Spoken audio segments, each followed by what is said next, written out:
Mr. Chairman, we can always amend the law. English yan. Yeah.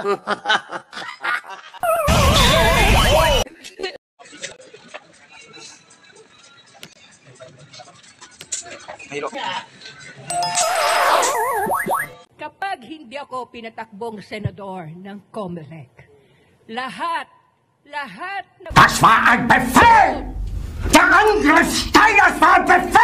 sa pagiging mahirap ay isinusumpa ko ang mga taong yon at idideklara ko na pinakawala kayong ng gobyerno.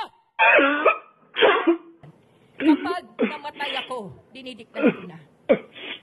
Babalik ang kaluluwa ko. Parurusahan ko na kayo.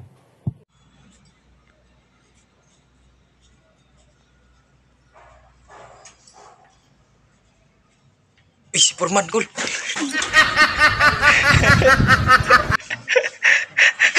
Aboy ang nagkapatan soon sa Prime Minister of our government.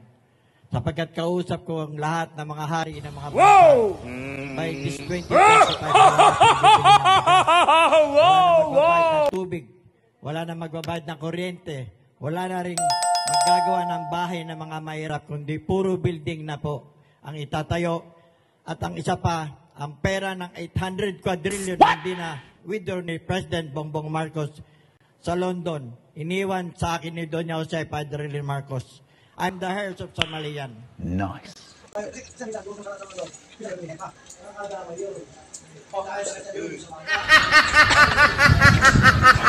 COMELEC.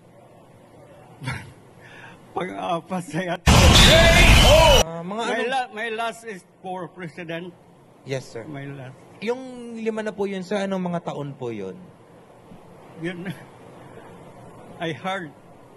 It's hard for me to recall kung mga ilang taon na yun. Mayroon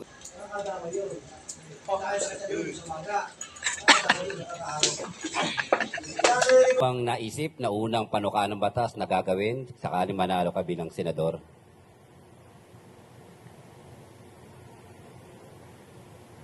Wala pa po sir sa ngayon, pero pagsikapan po natin po pag nadiyan na yan sir, pag naganap na po ang eleksyon. Thank you. Ulit-ulit talaga. Lalong-lalo na yung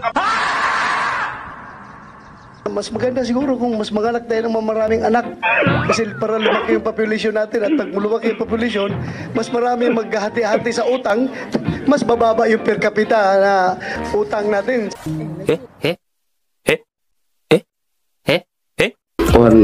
Your Honor. Senyor Aguila, baka pati yung langit sinasabi, magsabi na po kayo ng totoo sa committee ito.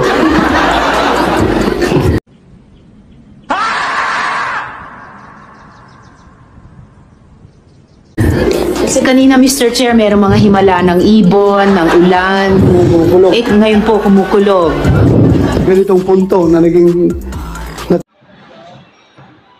Uy, si Purman. Tayo agad. Ano po ang gagawin po ninyo sa Senado sakaling kayo po'y manalo? Wala na pong bibili ng bigas sa susunod na pag-upo ko po. Sapagkat kausap ko lahat ng mga hari ng mga bansa na ang lahat ng mga bagay na ito, kinuha ko ang soberentiya ng Pilipinas sa lahat ng mga bansa.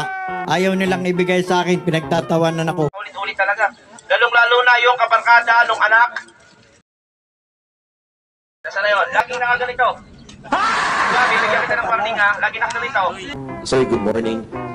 Sir, before nabanggit niyo po, asawa kayo ni Chris Aquino. Ngayon, parang narinig po namin, you are thinking of marrying Senator Amy Marcos. Apo. Bakit po? Kasi si Chris Aquino lagi siyang wala, nasa nasa ibang planeta, nasa planeta siya. Kaya pakakasalan ko na lang si Amy Marcos. And then, kinulong siya, kinasuhan ng direct assault.